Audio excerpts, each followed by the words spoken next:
Hi guys, we're going to learn about our watercolors, how to make a color chart, and I'm going to explain why you want to go to the trouble of doing this. It is actually going to save you a lot of headaches in the future. I'm going to show you how I set up a palette to start. Um, Over time, you'll probably get to the point where you don't need to bother with a lot of this stuff because you're going to know when I say, oh, we're using Viridian, that I'm talking about a very dark, intense green, or when I say we're using alizarin, that we're using a really dark, intense red.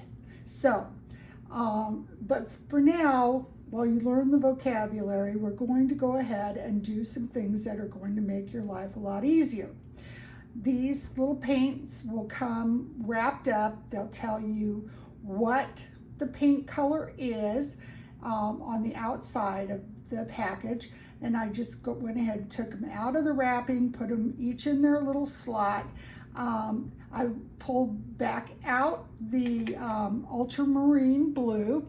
And if you take the label off and you're not certain what color that is, Winsor & Newton very nicely tells you on the side of the paint exactly what it is. So that's a really cool feature. And if you should use up all of a color, or you should decide at some point, I just never use Chinese white. I don't always want to have to stop and mix up my own black.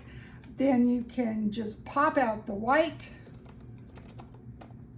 It shouldn't be that hard, but of course, whenever you're doing something on film and you want to demo, it's going to take longer than if you didn't. But anyway, like I said, they pop out and then you pop the new one in. And then I like to store the paint that I'm not using in a little sample cup, and these are really nice for mixing up large amounts of a color that you want. The cool thing about watercolors is that once the paint dries, it won't be reactivated until you put water in it again. So you can set these aside and come back and reuse that purple or whatever color it might be at any time in the future. I do suggest that if you have kitties or something, that maybe you stack up your sample cups and have a blank one on the top so that you don't end up with some kitty hair in it or something else that you didn't particularly want to have in your paint. So those are just some tips that might help you. And again, that what's really cool about watercolor is that once it's dried, and I've already set up a palette. I did this because I've already gone to all the trouble of making my color chart. I'm going to explain in a minute what a color chart is and exactly why you need to do it. But what I've done here is I've taken and I put an L for lemon, a C for cadmium yellow, a CR for cadmium red, an A for alizarin crimson, and so on and so forth. That way I know, oh yeah, all right, that's what color that is. And it's just a little clue to me. I'm not as young as I used to be, and I like to keep things really simple. The only one I don't have labeled yet is the sap green, and that's down here in the corner. And the reason it isn't labeled is that my handwriting is not always the best, and I ended up having to take a little rubbing alcohol on a Q-tip and clean off my really, really bad penmanship. And I thought, well, I will tell people that that is a possibility. Obviously, this particular tray didn't have enough spaces for all 12 colors. So I've come over here to the side, and this is the yellow ochre and the burnt sienna, the burnt umber, and this is my black. Now, black is really easy to mix up yourself. You can buy black. You're going to see a difference between a black that you purchase that's black and a black that you make yourself, in that okay, I want to try to explain this.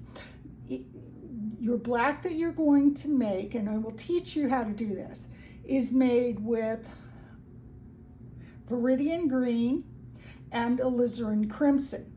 And when the water in the paint disperses the paint, you'll get some little flecks in areas that will show more red and more green, and some that'll show black or gray or various shades of that.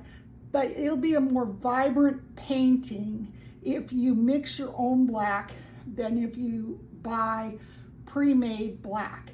So it's just something to keep in mind, and this is kind of a little bit of a cheat, and I didn't do this for my demo for you, but if you are just getting totally frustrated and you cannot seem to mix black, it's okay to add just a little bit of black to the Viridian Green and alizarin crimson. It's better to just say, not my cup of tea, than it is to just get so frustrated that you quit. So I just hope that you never let yourself get to that point where you get so frustrated that you quit. Now, I went ahead on my charts and I wrote down Chinese white. You should know what Chinese white does, but you're probably not actually going to use a whole lot of Chinese white. It tends to change the entire transparency of watercolor, and it's tricky to use. Some people like it, use it a lot. I'm not one of those people. I was taught that if you want white, then you use the white of the paper, or you dilute the paint to the point where it fades into a very light color and or to the white of the paper. That's just how I was trained, and so that's how I'm going to teach, because that's what I'm familiar with.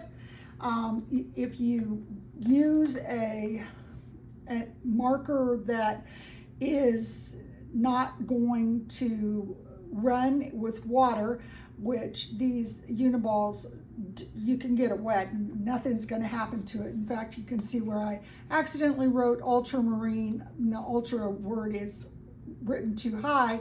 I came over it with my ultramarine, and while you can still see ultra back there if you look for it, it does not smear at all. So that's a nice feature. You obviously also can just use pencil, which I did here. And if you're thinking, oh, this is not something that real artists do, I'm here to tell you, no, we actually do this whenever we get a new kind of paint. And while I don't recommend that you run out and buy these aqua, all right, my brain is not gonna process the word aqua. All right, it's okay not to be perfect. All right, so they're a transparent watercolor. As you can see, I picked them up on clearance, so I probably paid $11 for it. Because if I want to try something new, I obviously don't want to pay full price, because I can tend to be a little bit cheap. But inside, I have all of the colors that are in the box, and I've labeled it, and I'm here to tell you that I went to a very progressive grade school, and they allowed us to go to the art center once our work was done, and my penmanship would be so good until I earned the right to go to the art center, and then I might start slacking off a bit, and my teachers would say, all right, you have to go back to penmanship class because you kind of blew it because you didn't keep it up. it's a little bit of a funny story, but penmanship just isn't important to me. I can draw beautifully. I want to draw beautifully. I don't want to bother with having the world's best handwriting. So there we are. Again, I did this same thing with a set of pearlescent paints that I picked up. And these are really fun if you're doing anything oriental. They also can be used if you totally botch a watercolor, you've lost the light, you've turned it to mud, and you're at the point where what could possibly go worse for this? So I'm just going to play and add these things. So anyway, again, the main reason to point that out is that for two reasons. One, we all make mistakes, and two, you can prevent an awful lot of the mistakes you might make if you know exactly what it is that you're getting into. So I've been teaching for a long time. I just find that these things really help people out. So if it bores you, apologies, but that's the way it is. All right, so inside of your little cotton box, it comes with this handy little carrying case, and it comes with a portable brush.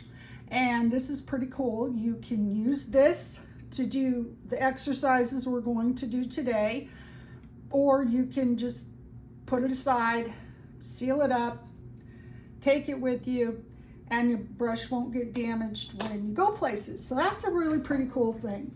Now, when you're out and about in the big world, you can mix your paint in the top of the container. I'm going to put just a little bit more paint so that you can actually see what I'm talking about. You can mix your color up here, and that's fine. But when you get ready to go home at the end of the day, you're going to need some sort of a rag or paper towel to dry that out, because you don't want to close up your box at the end of your painting session, go home, come back the next time you want to paint, and you have a mess on your hands. So those are just some tips that I hope help make life a little bit easier. All right, along with tips that make life a little bit easier, and this is probably going to sound really silly, and you're going to be like, when is she going to get to the point of telling me how to use things? I'm going to tell you what I use for my rinse water and my clear mixing water, clean, clear mixing water. All right, some people will try to use an old jar. Some people will try to use a glass. Some people will try lots of different things to hold their water. But I like low for two reasons. One, it's easier for me to go from my paint palette to the water and back again, rather than having to lift up and over and swish and come back, okay? Because it's real easy to knock the big, tall glass jar over.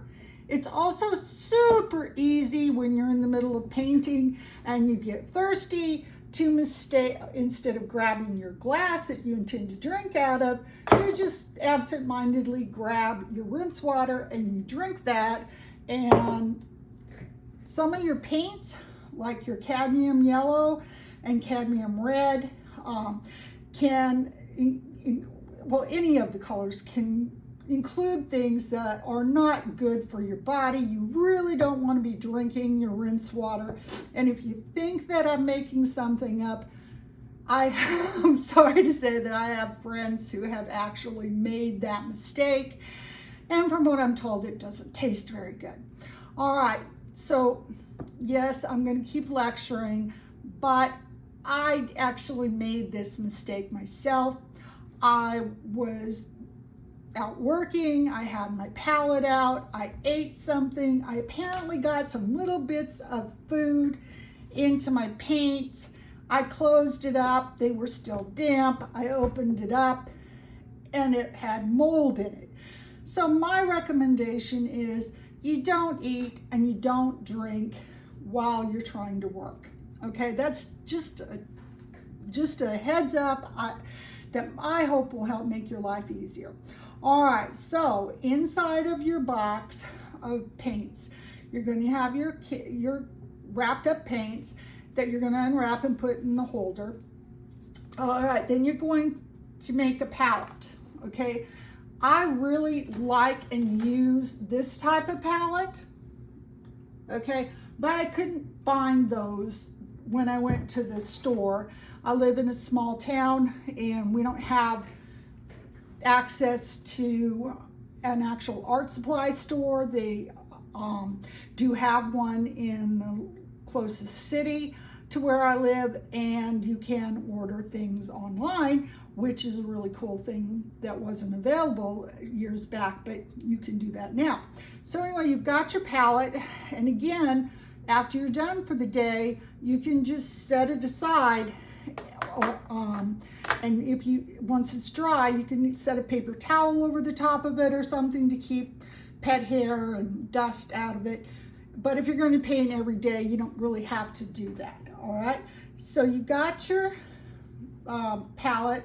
I like to go ahead and do my palette using the colors that are here in exactly the order that they are in the tray. And if I'm repeating myself, I apologize. I've tried 4 times to do this now, and I am new to the video thing, just like you're new to painting. So let's just try to work together and laugh about the fact that when you start something new, you are not going to be perfect, okay? So we're going to pretend that we have already put all the colors here, or actually, let's not do that. If I were to do this using a really dark color like alizarin crimson or ultramarine or viridian green, it would be in some ways easier to show you because it would have more contrast. However, I want to make the point that even though watercolor is watercolor, and a lot of people think that watercolor is a really wimpy type of paint, I want to prove to you that no, it isn't. Even lemon yellow, which is the lightest color in the pack, is actually a fairly dark and intense color. So you're going to put that color on one side, and then you're going to put water on the other, and you're going to join the two up, and in the middle you're going to let it run together just a little bit. You're going to do that very same thing for all of your colors. You don't need to sit here and watch me do it. I think you can understand what we're going to do. All right, so then over here on the side of my palette, I have,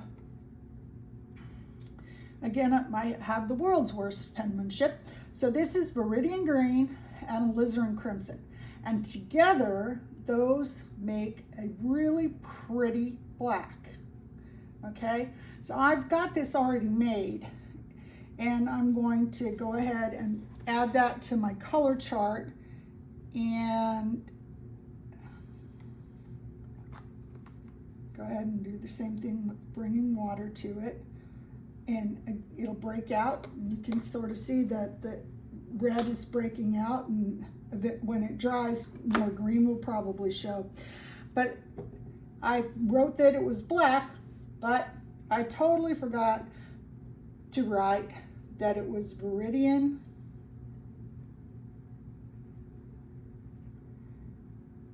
and alizarin.